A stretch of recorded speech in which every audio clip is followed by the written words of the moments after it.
កងទ័ពជើងទឹករុស្ស៊ីកាលពីថ្ងៃច័ន្ទបានប្រើយុទ្ធសាស្ត្រដាក់សំណាញ់ព័ទ្ធជុំវិញនាវាមួយទឹករបស់ខ្លួនដែលចតនៅឯមូលដ្ឋាន Rybachi ភាគខាងកើតនៃឧបទ្វីប Kamchatka ដើម្បីការពារហានិភ័យនៃការវាយប្រហារដោយយន្តហោះដ្រូនរបស់អ៊ុយក្រែនបើតាម Time of India នាវាមួយទឹកដែលរុស្ស៊ីដាក់សំណាញ់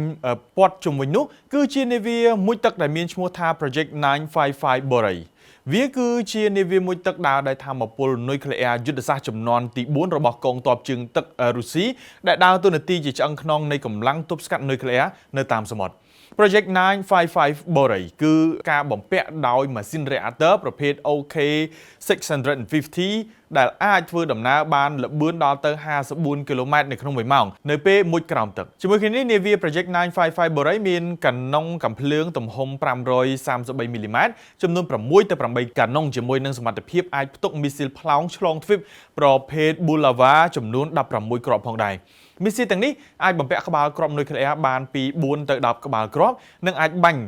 បានចម្ងាយជាង8ទៅ10000 គីឡូម៉ែត្រនិងអាចទាំងការពារខ្លួននិងវាយប្រហារទៅកាន់នាវាអណ្ដែតទឹកនៅលើផ្ទៃទឹកឬក៏នាវាមួយទឹកដូចគ្នាជាដើម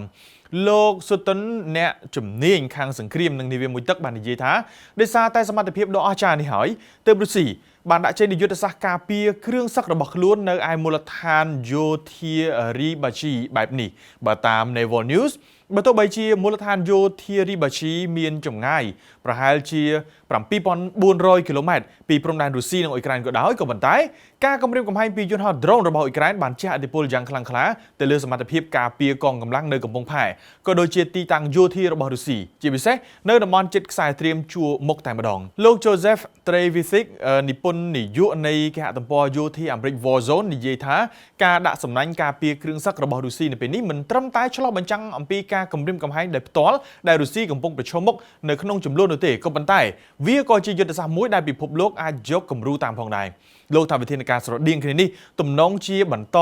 លេចឡើងនៅកន្លែងផ្សេងទៀតមិនមែនគ្រាន់តែនៅក្នុងប្រទេសរុស្ស៊ីនោះទេ